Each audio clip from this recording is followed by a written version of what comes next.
Con nuestras enseñanzas basadas en el capítulo 5 de la carta a los Hebreos. Hebreos capítulo 5. Y aunque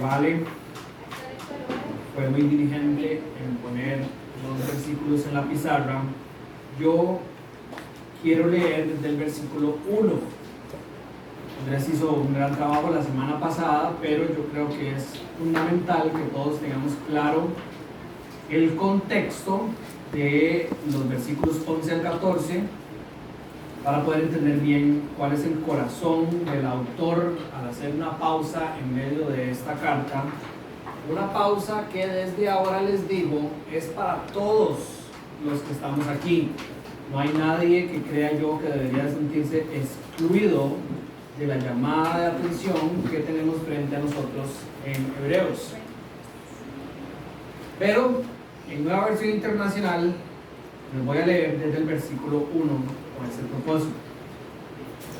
Dice así, y pónganme mucha atención: todo sumo sacerdote es escogido de entre los hombres. Él mismo es nombrado para representar a su pueblo ante Dios y ofrecer dones y sacrificios por los pecados. Puede tratar con paciencia a los ignorantes y a los extraviados, ya que él mismo está sujeto a las debilidades humanas.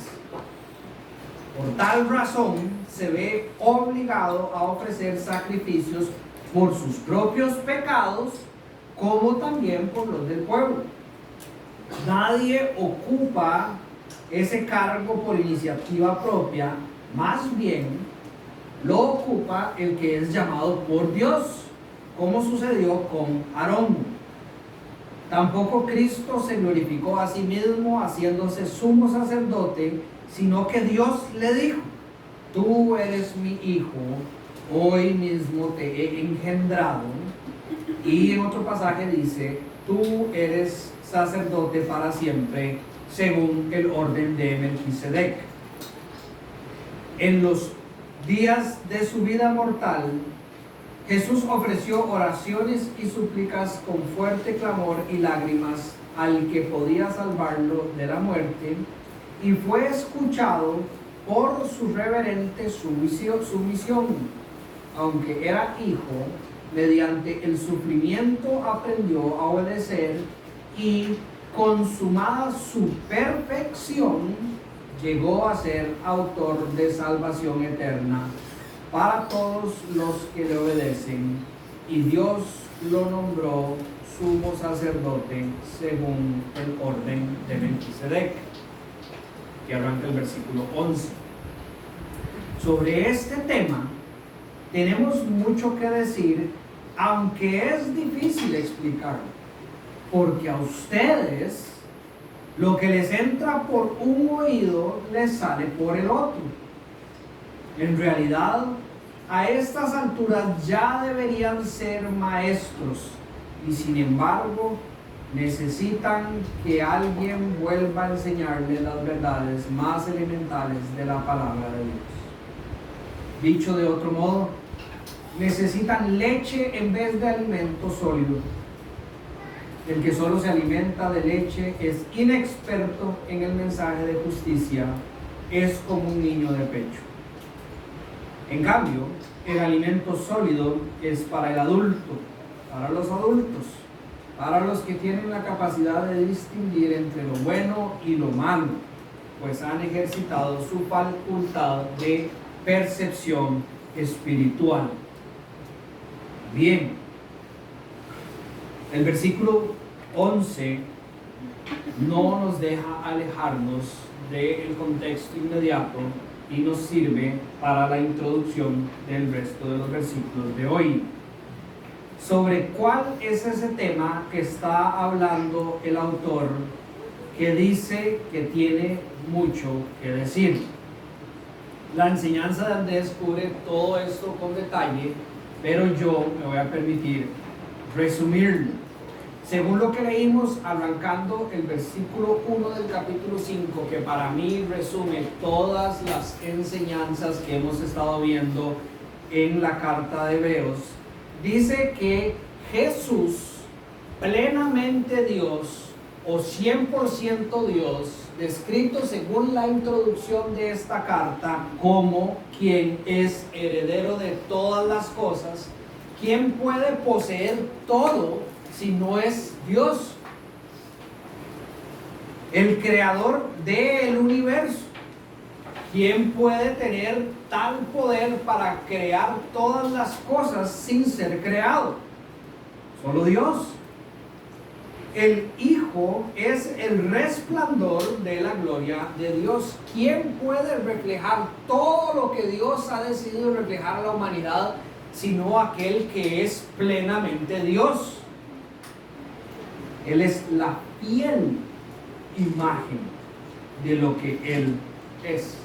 Él no está hecho a imagen y semejanza, sino que es perfectamente fiel al reflejar quién Dios es, pero en la carne.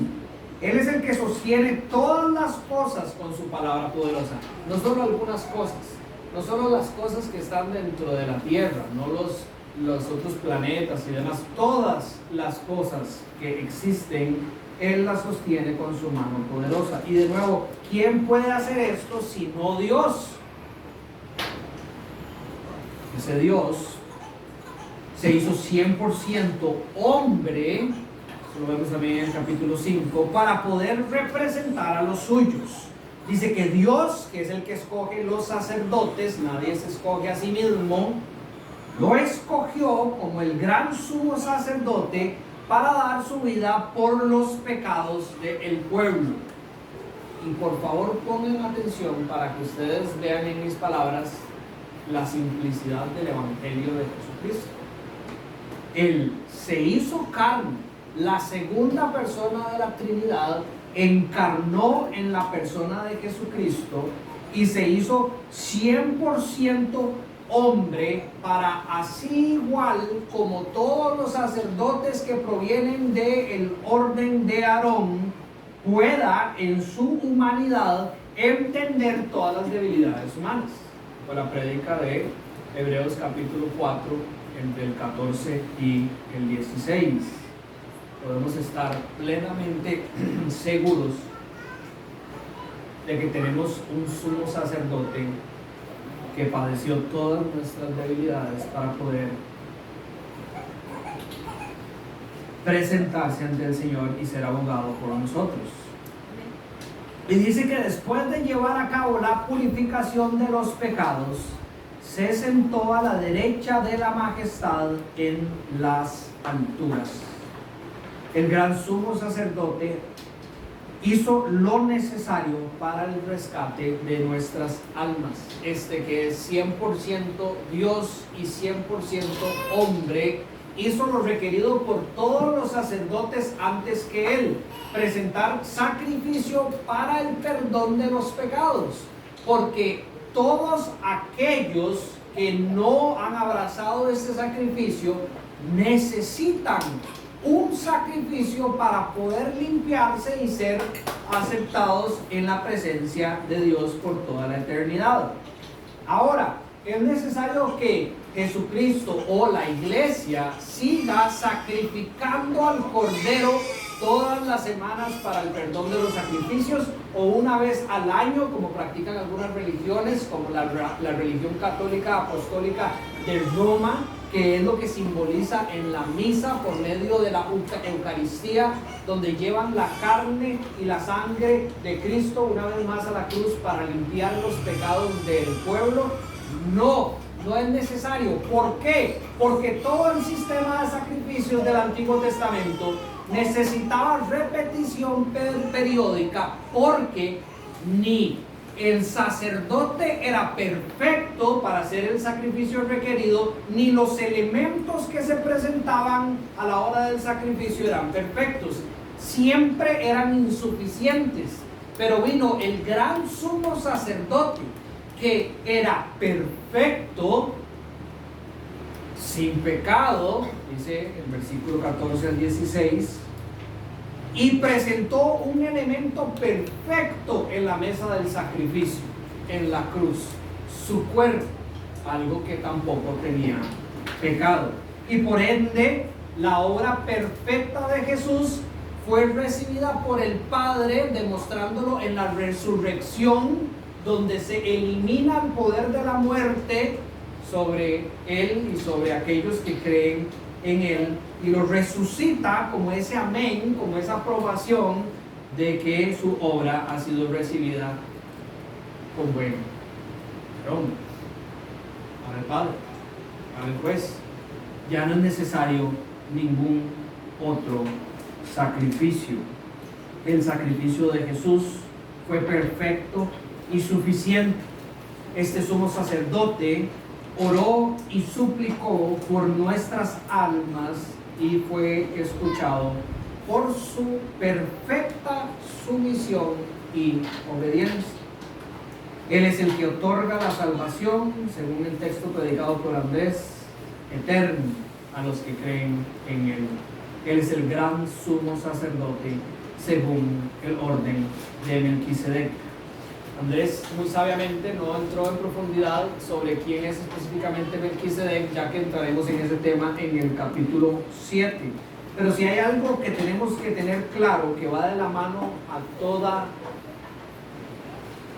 la instrucción del autor de Hebreos, o al tema principal de la carta, es que Melquisedec, probablemente un hombre, porque todos los sumos sacerdotes son hombres, son humanos, es conocido como el sumo sacerdote del Dios en las alturas. Tiene un nombre que lo relaciona con la persona de Cristo, según las palabras del profeta Isaías en el capítulo 9, donde se describe como Rey de rectitud o de justicia, el Rey de Salem, una relación con el nombre antiguo de Jerusalén, que en el fondo lo que significa es Rey de paz, igual relacionado con Isaías 9 cuando está hablando sobre el unigénito Hijo de Dios. Y dice que sin genealogía, es decir, no se le conoce su principio y su final. Por esto el autor de Hebreos no está diciendo que Melquisedec es eterno, aunque muchas personas creen que puede ser un tipo de Cristo.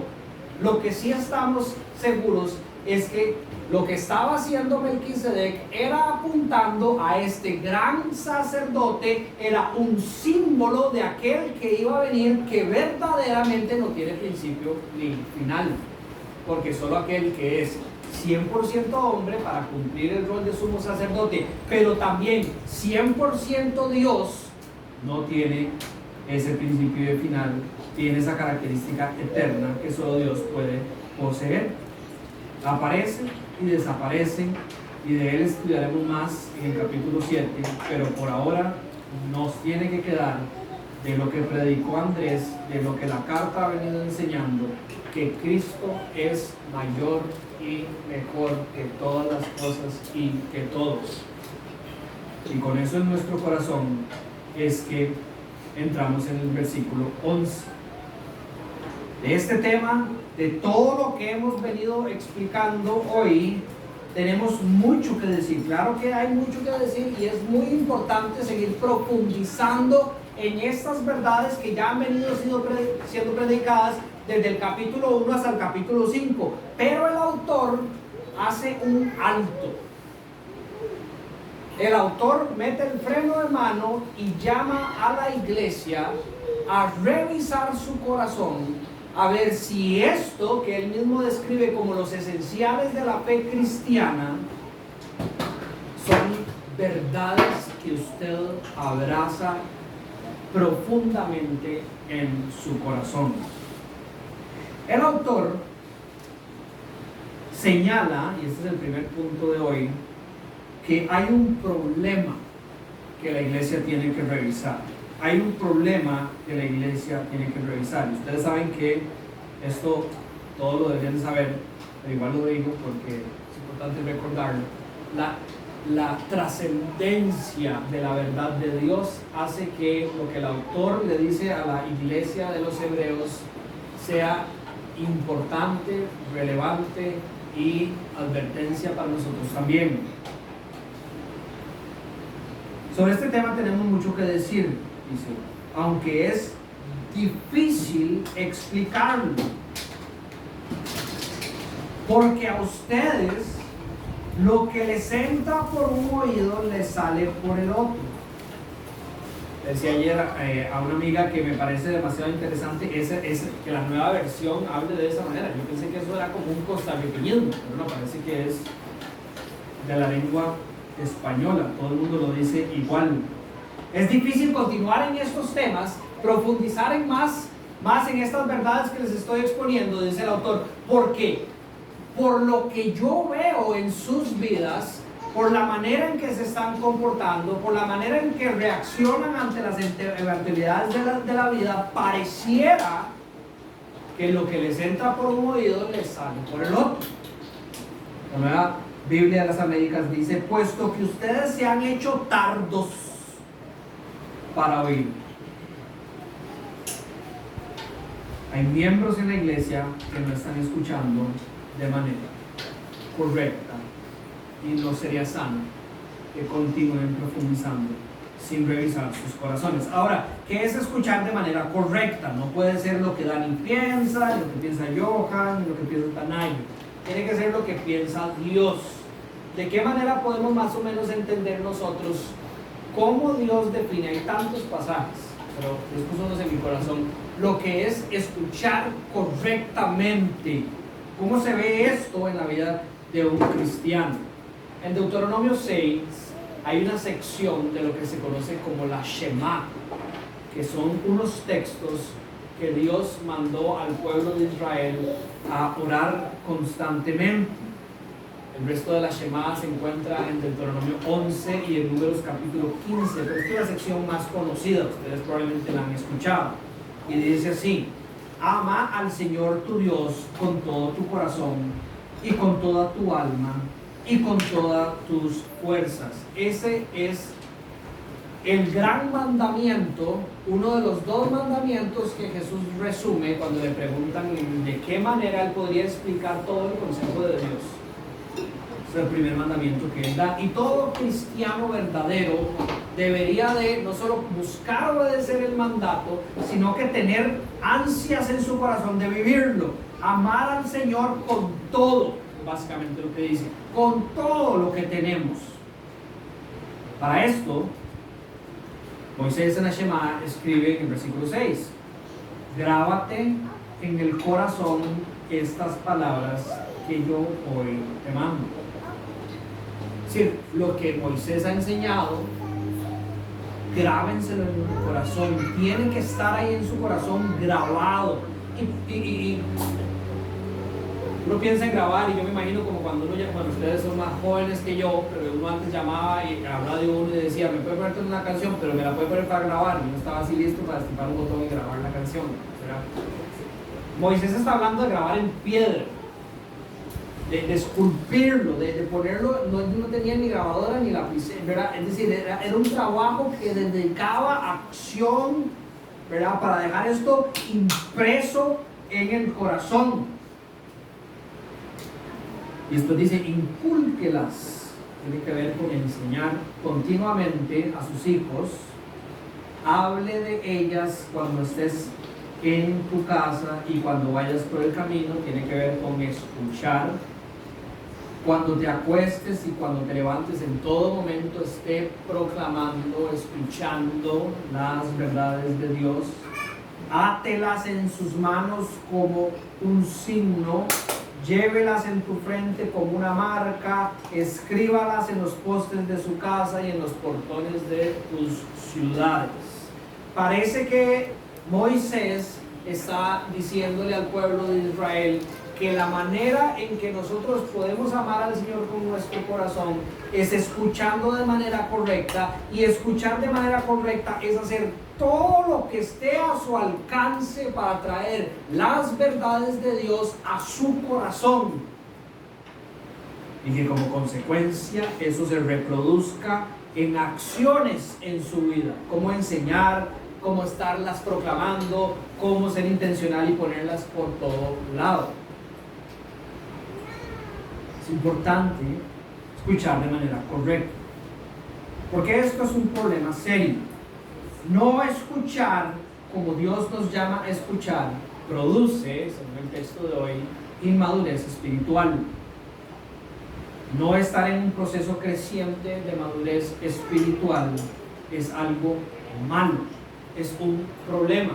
La Biblia, Dios, a través del autor de Hebreos, nos dice: si no hay una visible señal de crecimiento espiritual en sus vidas, hay algo que está pasando mal. Hago un paréntesis, yo siempre le digo a las personas: no tengan miedo, por lo menos en esta iglesia, donde hasta estamos estudiando cómo acercarnos y decir las cosas con amor a nuestros hermanos, en preguntarle a personas maduras de la iglesia, es decir, personas que vayan de la mano con lo que estamos estudiando hoy, maduras, ¿cómo ven mi caminar espiritual? Porque puede ser que usted reciba dos dichas. La número uno, la dicha de que le digan: me veo creciendo. O la dicha número dos, que le digan: no sé, hay algo raro, hay algo estancado, hay algo que no está yendo más allá. ¿Y por qué digo que es una dicha? Porque qué dicha saberlo y hacer algo al respecto. Pobrecillos los que no lo saben y viven engañados. Es una dicha saberlo. Es un problema grande, según el autor de la carta. ¿Cómo se produce la inmadurez espiritual? Se produce cuando los oídos están cerrados a la palabra de Dios, de las diferentes maneras en que el Señor nos ha hablado por medio de diferentes profetas, por medio de diferentes maneras, últimamente en la persona de Cristo. Esa es la introducción de la carta de los Hebreos que estamos estudiando. Y nuestros oídos están cerrados. Entonces resulta que nada puede llegar a nuestra mente. Y Pablo en Romanos 12 dice que la manera en que nosotros transformamos nuestras vidas es por no conformarnos a las enseñanzas del mundo, sino traer la verdad de Dios a nuestra mente. Y como conocemos que funciona el corazón del hombre, en el momento en que las cosas llegan a la mente, por el poder del Espíritu de Dios y de la mano del Espíritu de Dios, con trabajo, no de chiripa, porque hay que esculpirlas en piedra, no simplemente poner un botón, ¿verdad? El Espíritu trae esas verdades y las hace convicciones en nuestro corazón.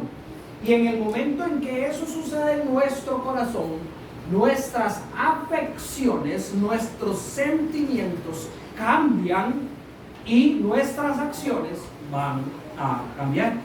En resumen, oídos sordos, o esos oídos que les entran las cosas por un lado y les salen por el otro, no tienen otro camino que recorrer más que la inmadurez espiritual, y eso se va a ver en las obras de aquel que se proclama creyente o personas en la iglesia.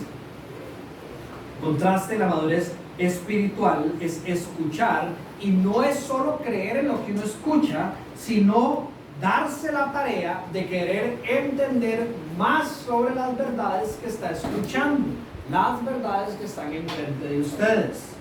Yo les he dicho muchísimas veces que hay una gran diferencia en escuchar la voz de Dios por las mañanas cuando uno lee la palabra de Dios con un corazón que quiere cumplir un plan de lectura, o un corazón que quiere escuchar la voz de Dios. Aquellos que hemos hecho el ejercicio de leer la Biblia en un año, hemos caído muchas veces en el pecado de creer que por haber cubierto lo que la aplicación nos dice, ya estamos en paz con Dios.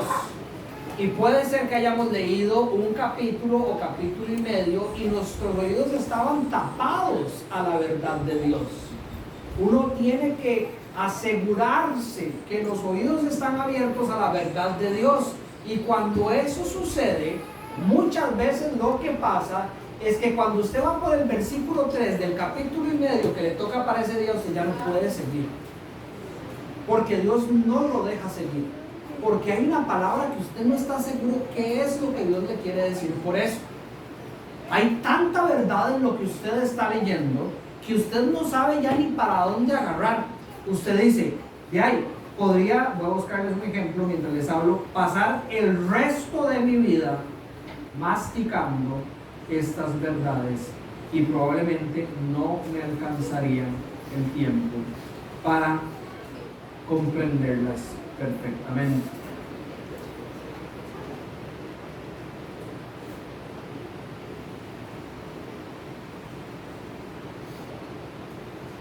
La introducción del Evangelio de San Juan son 18 versículos.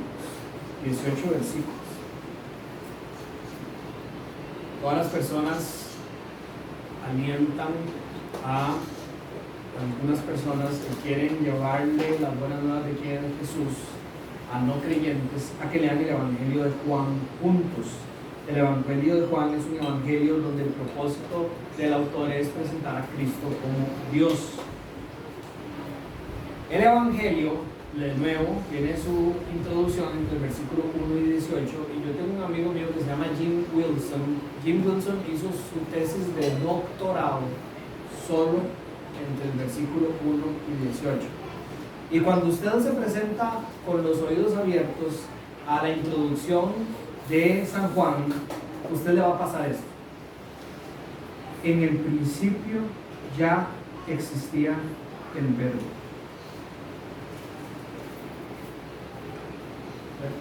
No sé cuántas horas se le puede ir uno entendiendo qué es en principio, a quién es el que están llamando verbo, en el original sería logos, por qué Juan escogió esa palabra. En el principio el verbo estaba con Dios y el verbo era Dios. Sí, si uno lee eso rápido, con los oídos tapados, puede ser hasta un tipo de trabalenguas, podría ser hasta repetirlo varias veces. La profundidad de la declaración de Juan en el versículo 1 puede llevar a alguien a pasar toda su vida deleitándose en esa profundidad y enseñando esa profundidad, y estaría bien, porque ahí está todo el evangelio. Él estaba con Dios en el principio, por medio de él todas las cosas fueron creadas, sin él nada de lo creado llegó a existir, en él estaba la vida, él era la luz para la humanidad. Esta luz resplandece en las tinieblas y las tinieblas no las han podido extinguir. Voy por el versículo 15, es decir, ustedes ya entendieron la ilustración. Por el versículo 5 de 18. Eso es leer la Biblia con los oídos abiertos. Permitir que no solo el texto le hable a su corazón, sino que el Espíritu que vive en usted le enseñe todas las cosas. Esa es la tarea. Pero para eso hay que tener los oídos abiertos. Y así usted va a llenar su mente de las verdades divinas, es decir, usted no se conformó con el mundo actual, sino que transforma su mente por medio de la palabra de Dios.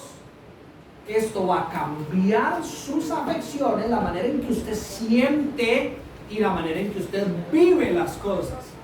Ayer estaba hablando con una persona y estábamos hablando sobre el matrimonio. Esta persona no cristiana. Y yo le estaba diciendo que la diferencia a la hora de escoger un esposo o una esposa se puede ver así. En el matrimonio no cristiano, el esposo está buscando una mujer que calce con todo lo que él es.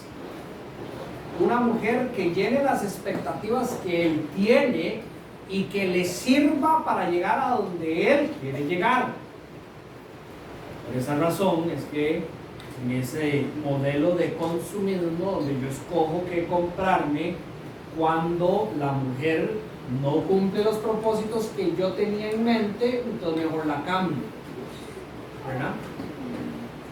En el matrimonio cristiano, el esposo busca que Dios le diga quién es la persona con la que tiene que compartir toda su vida, porque a esa persona usted va a dar todo lo que usted tiene para ayudarla a ella a que se presente en la presencia de Dios sin mancha y santa.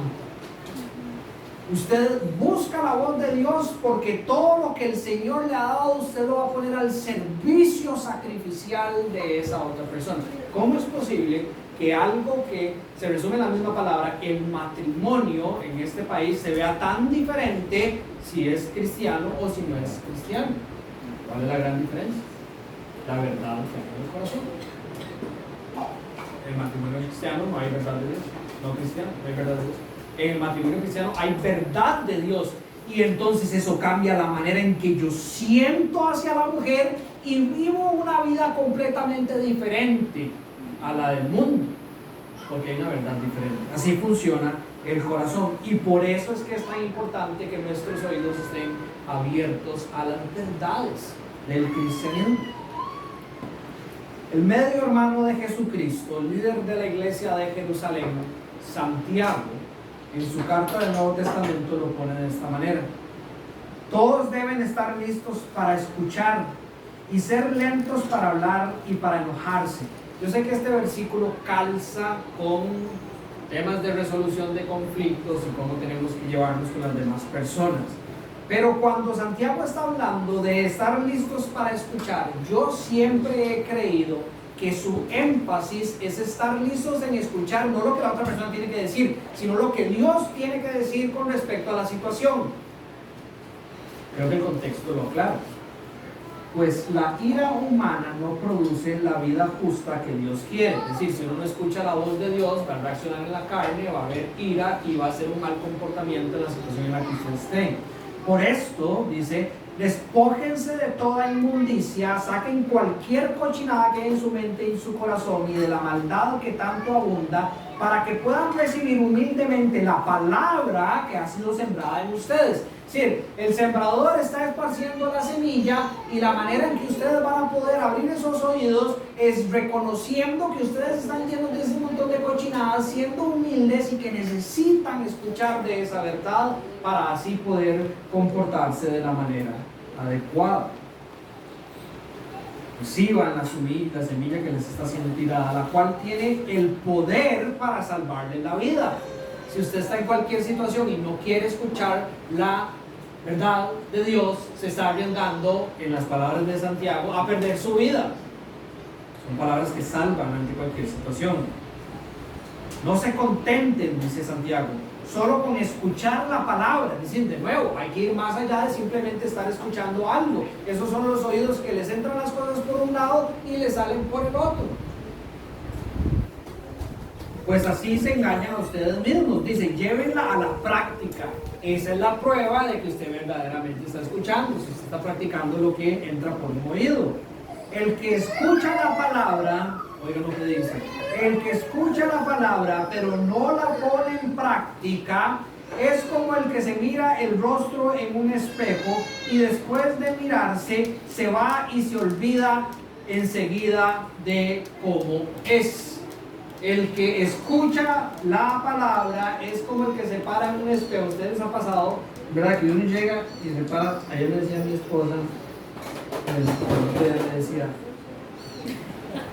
haciendo yo te lo puedo ver, si estaba yo en una reunión, ¿verdad? Ya no se ha visto un espejo. Pero bueno, y yo sé que a algunos de ustedes les gusta ese tipo de estilo de peinado, pero en mi caso, si yo llego a un espejo y me veo así, ustedes mismos no me permitirían salir así, ¿verdad? Bueno, con mi pelo no se puede hacer mucho trabajo, ¿verdad? No es el pelo de Billy, pero yo trato de hacerlo mejor, porque lo que yo estoy viendo en las palabras del autor de Hebreos no me entra por un oído y me sale por el otro. Yo quiero hacer algo al respecto. Quien se fija atentamente, dice Santiago, en la ley perfecta que da libertad y persevera en ella, porque se necesita trabajo para esculpirla en el corazón. No olvida lo que ha oído, sino haciéndolo recibe bendición al practicarlo. Tenemos que revisar nuestros oídos, a ver qué tanto problema tenemos en ese sentido. El segundo punto sería que hay un peligro que debe ser advertido. El autor hace esta pausa porque está convencido de que este peligro merece advertencia. Nosotros, en todas las cosas que hay en la creación, donde se demuestra quién Dios es y enseña mucho Dios a través de ella, podemos ver que las cosas fueron diseñadas con las intenciones de crecer. Nada fue diseñado o dado por Dios para que se quedara en el estado de bebé, ¿verdad? Por ejemplo, las plantas, los animales, en este caso los seres humanos, si no crecen y se fortalecen, no podrán resistir las cosas que trae la vida y no podrán cumplir sus propósitos en la vida y muy probablemente morirán. Un árbol que no crece no va a aguantar el calor del verano, no va a aguantar el viento, no va a producir los frutos por los cuales Dios lo creó, y todos sabemos, para los que hemos sembrado palos en esas condiciones, que se mueren, se terminan muriendo. En el cristianismo no parece ser diferente. Una persona que dice ser cristiana y no crece espiritualmente, probablemente está destinada a permanecer muerta, no disfrutar de la vida de Dios. Sobre este tema vamos a profundizar extensamente en el capítulo 6, en el próximo capítulo de Hebreos. Pero simplemente veamos el ejemplo ya dado en el pueblo hebreo en el capítulo 3. El pueblo de Hebreo, con sus oídos bien tapados, no pudo escuchar la columna de fuego que caminaba enfrente de él en las noches y la columna de humo que caminaba enfrente de él. No podía escuchar la proclamación de los profetas y los sacerdotes que fueron dados para guiarlos. No pudo escuchar la voz de Dios por medio del maná, por medio del agua, en medio del desierto. ¿Y qué fue lo que pasó con esa generación de oídos tapados? ¿Se murió? ¿Se murió? Y ya hemos estudiado que de alguna manera eso es una representación de lo que podría pasar en la era de la iglesia para aquellos que vienen y se sientan, de nuevo en el capítulo 6 lo vamos a ver, y son expuestos a la voz de Dios de todas las maneras posibles, pero con los oídos tapados, o los oídos que les entran las cosas por un lado y les salen por el otro. Esas personas, aunque estén sentadas aquí, y en las palabras del autor de Hebreo, disfrutando de los dones espirituales y demás, bueno, entonces hay un gran peligro y debemos de revisarnos. El no conocer las verdades más elementales de la palabra de Dios nos va a llevar a un pobre entendimiento de Dios y al mismo peligro del cual fuimos advertidos en el capítulo 3 y 4, el endurecimiento de corazón, por ende la pérdida de la fe, la pérdida de la oportunidad de entrar en el reposo de Dios. La palabra de Dios es clara en el Antiguo Testamento. Isaías capítulo 5, es el profeta Isaías que hablaba al pueblo de Dios y le dice que serían exiliados. ¿Por qué? Porque no me conocen. Ahora, el profeta Isaías dice esto después de estar predicando sobre Dios, pero todo le entraba por un lado y le salía por otro, y le dice: van a ser exiliados, van a ser exiliados. Sus nobles perecerán de hambre y la multitud se morirá de sed. Le está hablando al pueblo de Dios. ¿Por qué? Porque no quisieron escuchar. Mi pueblo perece por falta de entendimiento, dice en otra versión. Serían exiliados. ¿Eso qué significa? Serían apartados de la oportunidad que habían tenido de conocer a Dios. El pueblo de Dios estaba en Israel, el templo existía, estaban con la oportunidad, en las palabras del capítulo 4, la oportunidad de entrar en el descanso de Dios todavía estaba ahí. Entraba por un lado, salía por el otro. Llegó el imperio babilonio, que digamos que fue lo que se llevó el último pedazo de las tribus de Judá al exilio, y con eso pierden completamente la oportunidad de estar en comunión con Dios a través del templo, y muchos murieron y no volvieron nunca. a la tierra prometida. El profeta Oseas también en el Antiguo Testamento, en el 4:6, dice: por falta de conocimiento mi pueblo ha sido destruido.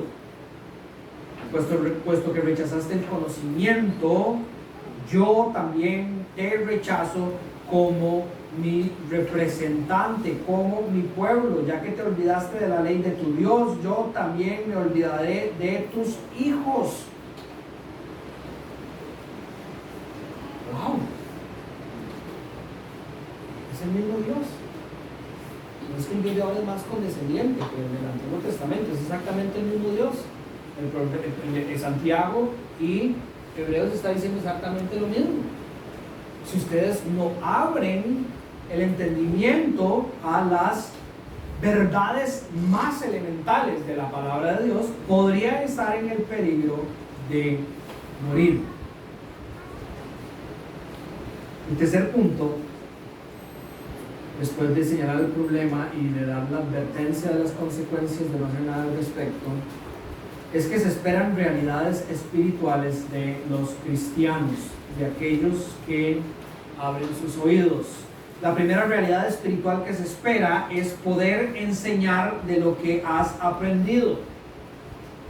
El autor dice: a estas alturas ya deberían de ser maestros. Ahora, ¿a qué se refiere con maestros? Definitivamente nos está refiriendo al oficio de ser un maestro bíblico dentro del contexto de la iglesia, o un pastor o un anciano que predican desde el púlpito o demás, sino de la enseñanza, es decir, de ser maestros dentro del contexto de la disciplina espiritual. Todos los cristianos somos llamados a enseñar de lo que Dios ya nos ha dado. Y si usted verdaderamente es cristiano, ya Dios le dio algo. Ya Dios le dio algo que usted debe de enseñar.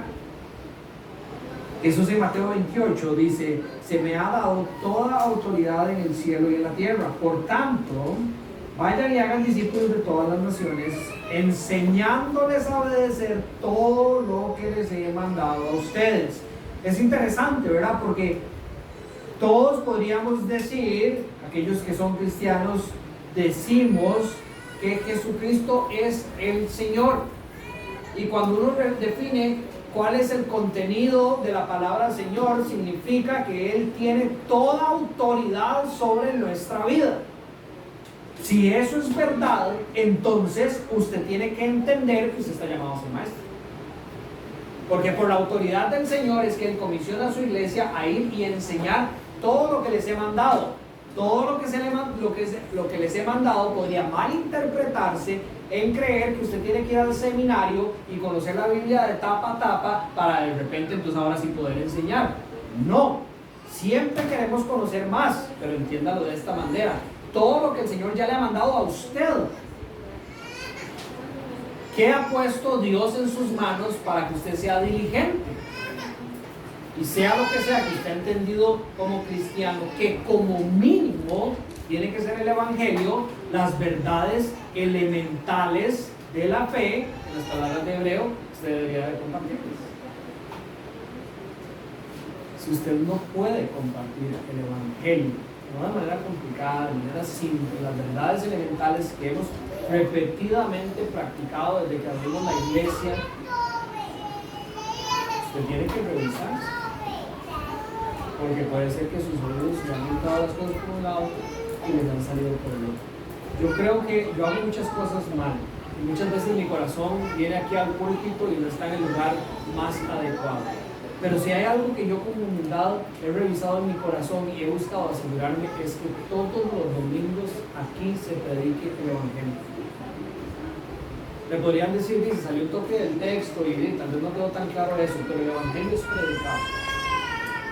Todas las personas en esta iglesia que han pasado tiempo ya deben de conocer el Evangelio, y si son cristianos tienen que poder articular el Evangelio, porque a estas alturas, que sería la segunda realidad espiritual que se espera, que con el tiempo haya un crecimiento, un grado de crecimiento Yo ahora estoy regando en el verano, hay una matilla que está luchando, pero a esa matilla le estoy echando agua todo el día.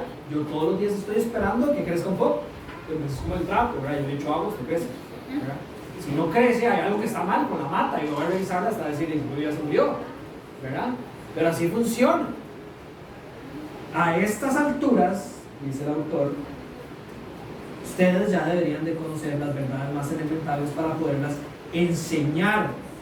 Y más bien parece que necesita que les vuelvan a enseñar estas verdades, dice, parafraseando lo que encontramos en los versículos de hoy. Necesitan leche en vez de alimento sólido. Después de tanto tiempo siguen siendo niños, siguen siendo bebés. Ahí estamos viendo a los bebés de esta congregación, a Luca, a Sara, a Pío, a Joaquín, a Teo, a todos. Si nosotros dentro de 2 años, dentro de unos años, dentro de un año, dentro de unos meses, venimos y Sara está exactamente del mismo tamaño que está hoy, ¿quién no se va a preocupar? ¿O no se va a preocupar? Hay algo que está pasando. Y Laura va a decir, pero yo todos los días le he dado leche. La tiene que estar escupiendo. Porque si sus oídos les están entrando las cosas de la manera correcta, tiene que haber crecimiento. Esta sección nos confronta con una realidad. Si el tiempo pasa y no estás creciendo en madurez espiritual, ante los ojos bíblicos, algo malo está pasando. Si tu hambre por la Biblia no crece, y aquí abro un paréntesis, el hambre por la Biblia es uno de los ejemplos más claros de la batalla espiritual. Es decir, naturalmente nosotros no queremos leer la Biblia todos los días, así como naturalmente por el lado de nuestro espíritu queremos leer la Biblia todos los días. Entonces es una batalla por la cual vamos en ups and downs todos los cristianos. Pero si usted vuelve a ver atrás, o si usted invita a otras personas maduras de la congregación a revisar su vida, y usted ve que su hambre por las escrituras no crece, hay algo que hay que revisar. Si tus ganas por compartir con las personas de la iglesia no crecen, hay algo muy raro. Si usted no anhela venir los domingos a la iglesia, si usted no quiere rodearse más de los hijos de Dios, hay algo muy raro. Es como que usted quiere a Cristo sin cuerpo. Yo uso el ejemplo del jinete sin cabeza, pero no, ahí lo que no hay es cabeza. Pero trata de imaginárselo después, el caballo con la cabeza flotando sin el cuerpo. Es una locura. Me hace un dibujo, ¿verdad? Sería una locura, pero es que así parece a veces, que a las personas les cuesta y hay que arrastrarlos para venir a la iglesia, y además pasan los meses y nadie sabe ni a dónde están, y todo su grupo de amigos nada que ver con el cuerpo del Señor que dicen amar. Es raro, y yo, no jugando de santo, pero para la gloria de Dios puedo decir que dentro de mis mejores amigos están personas con realidades muy diferentes. Johan lo sabe. Sí, Johan yo lo considero un amigo cercano mío y ha caminado al lado mío en esta iglesia desde el día 1. ¿Cuántos años le llevo yo a usted, Johan? 15 años. Johan nació y creció a la orilla del río. Yo crecí en las montañas lecheras de Coronado. Johan es soltero, yo estoy casado. Johan no tiene hijos, yo tengo 3. Johan estudió en este colegio, yo estudié en un colegio bilingüe. Johan es ingeniero en sistemas, yo soy arquitecto. ¿Qué rayos tenemos Johan y yo en común? Y aún así cuando yo veo a Johan se me alegra el corazón. Porque es una consecuencia natural de aquellos que hemos nacido de nuevo por el poder del Espíritu y que estamos permitiendo que Dios bendiga nuestro corazón por lo que Él considera una bendición. Y lo que Él considera que es una bendición es que los cristianos estén en comunión con el cuerpo y con el Señor. Si eso no está creciendo, hay algo que está raro y hay que revisar. Si tus deseos de ser parte de estudios bíblicos, de noche de oración, del servicio, de las enseñanzas, no crecen, algo está mal. Dios dice que a todos los cristianos los ha dado dones para la edificación de su iglesia. Si usted no tiene ningún don, hay algo que hay que revisar. Y esto no se los estoy diciendo para regañarlos ni para que se sientan como que le están haciendo pedazos. Se los digo con el mismo corazón paternal que vemos en el autor de Hebreos. Él está hablando de frente, está diciendo las cosas, pero está hablando también de niños, está hablando de la lechita y de los bebés y de la comidita. Es decir, él tiene cuidado por las personas, él le importan las personas que les está hablando. No quiere seguir dándoles un pedazo de lomito, por más rico que sea, porque sabe que se van a atragantar y se van a morir. Les está diciendo, hagamos una pausa y revisémonos a ver a dónde estamos. Debe haber un crecimiento espiritual.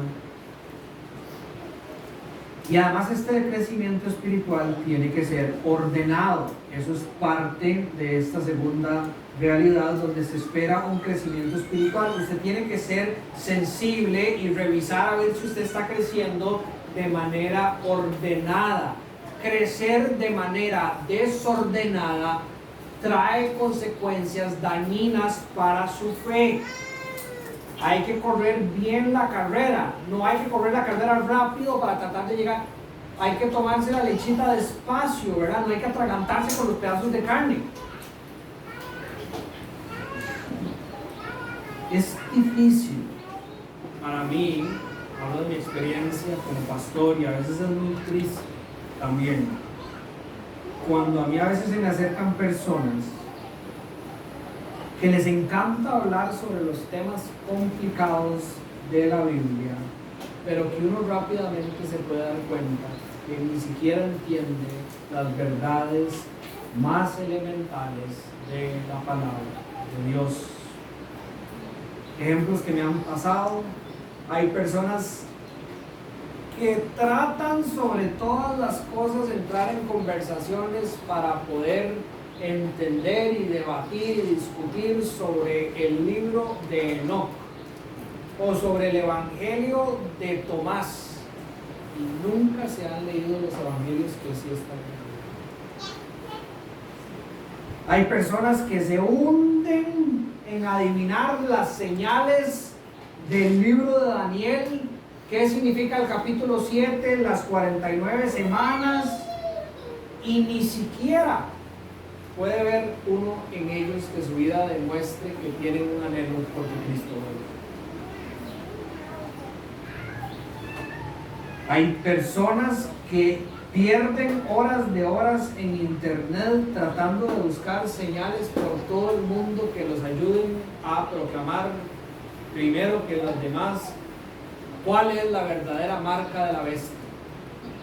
Que el COVID, que las tarjetas de crédito, que la vacuna, que el chip, cosas materiales en relación con verdades espirituales.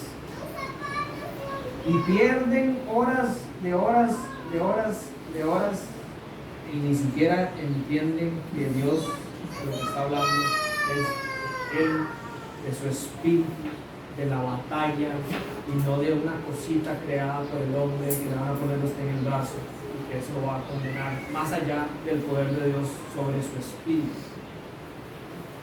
Se debaten sobre el día sábado, les encanta hacer y leer artículos sobre el Sabbat y sobre cómo la Iglesia Universal está. Este es un ejemplo de una persona que conozco. Como toda la iglesia y toda la historia de la iglesia está equivocada en reunirse el domingo porque el Sabbat y porque el Sabbat y porque el Sabbat. Y no son parte de ninguna iglesia local. Están tan preocupados por la iglesia porque la iglesia local está haciendo algo malo que ellos no son parte de la iglesia local. Ellos no hablan de la iglesia que Dios dejó. Ellos lo que quieren es tener la razón.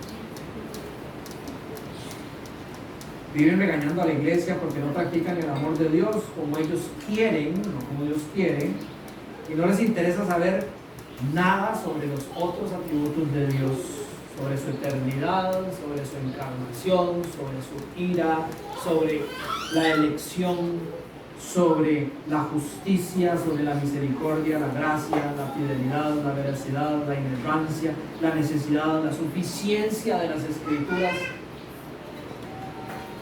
Es que la iglesia de hoy no ama como yo veo que ama a Jesucristo, pero eso al toque, es decir, ¿de cuál Jesucristo me estás hablando? Si vos no ni siquiera crees que toda la palabra de Dios es inspirada y es útil y es fiel y no falla en todas sus palabras. ¿Usted cómo sabe eso? ¿Ya lo leíste? Pasás tiempo estudiando.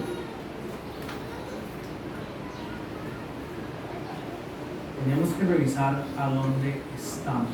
Tiene que haber un crecimiento ordenado.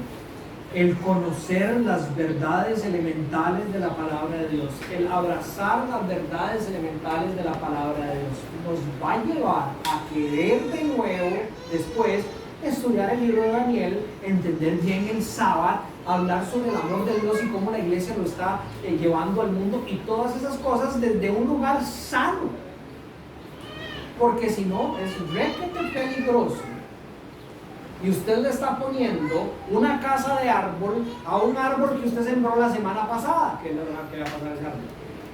Va a morir. No es el crecimiento del cual habla el autor de Hebreos, y por eso es que dice alto, alto. Hay muchas más cosas que yo podría decir, y de hecho las va a decir más adelante, después de que toda la iglesia haga su reflexión sobre esto que les estoy enseñando, incluyendo Melquisedec. Pero quiero ser cauteloso, porque puedo ver en sus prácticas que Jesús todavía no es el mayor ni el mejor en todo y todas las cosas en su vida. Entonces, enfóquese en revisar esas cosas mientras yo le voy enseñando esa verdad a través de otras cosas más.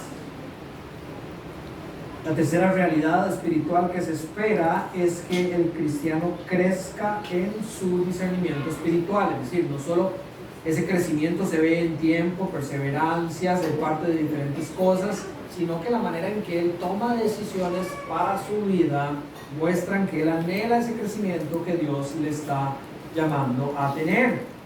Esa percepción espiritual que vemos en el final de los versículos de hoy, al final de cuentas es explicado por el autor como la capacidad de distinguir lo que es bueno y lo que es malo. Este no es el deseo de todo cristiano. Todo cristiano no quiere verdaderamente dejar de pecar. Todo cristiano no quiere verdaderamente hacer lo que Dios lo manda hacer. ¿Cómo vamos a hacer esto si somos unos inexpertos o unos inmaduros espirituales? ¿Ven? No tenemos la percepción espiritual, no tenemos el discernimiento espiritual que viene por entender las verdades elementales que Dios nos ha dado y querer crecer constantemente en ellas, y no podemos distinguir lo bueno y lo malo. Así como bebés somos inútiles en ese sentido, y nosotros no queremos ser como bebés toda nuestra vida.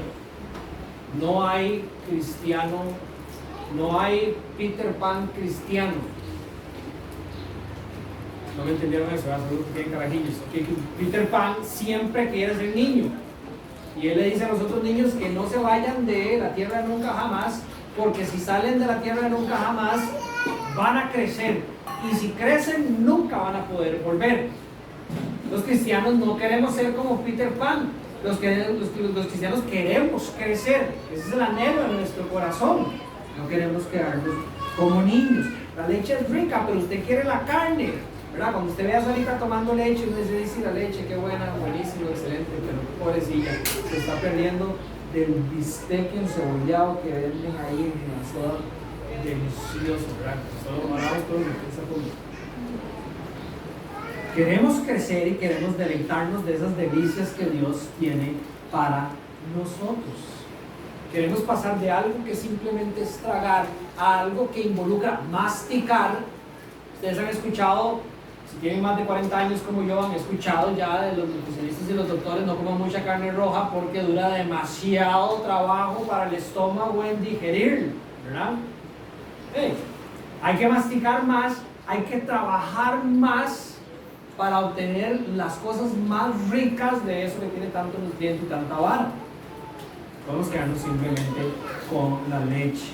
Porque de nuevo, si su deseo es vivir en el centro de la voluntad de Dios para su vida, si su deseo es experimentar el descanso que hay en Dios que hemos venido predicando, si su deseo es experimentar el gozo y el pan en todo momento, y la paz en todo momento, si su deseo es amar como Dios ama, amarlo a Él, amar su rectitud, amar a su Hijo, amar a su iglesia, amar a su prójimo, si usted verdaderamente quiere hacer esas cosas y no ser como un niño que se tropieza en cualquier grada, usted tiene que crecer en las verdades elementales de la fe cristiana.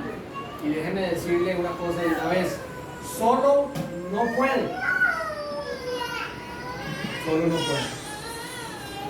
Porque la intención, según las palabras del autor, es que más bien otros tengan que venir otra vez a enseñarles a ustedes. No que se la jueguen solo y que van a ver qué hacen. Nosotros queremos crecer como adultos. Queremos tener la capacidad de distinguir lo que es bueno y lo que es malo ante los ojos de Dios, para alabarlo a Él, para darle gloria, para el beneficio de su iglesia, para verdaderamente amar al prójimo. Si usted quiere verdaderamente amar a su esposa, amar a sus hijos, ser un buen administrador de su dinero, ser un buen administrador de su tiempo, usted tiene que crecer. No en el libro de Stephen Covey de los 7 pasos para las personas más exitosas, sino en las verdades elementales de la fe cristiana. De ahí todo el origen de lo que el Señor llama como bendición para usted. Muy bien. Un aterrizaje forzoso, pero estamos.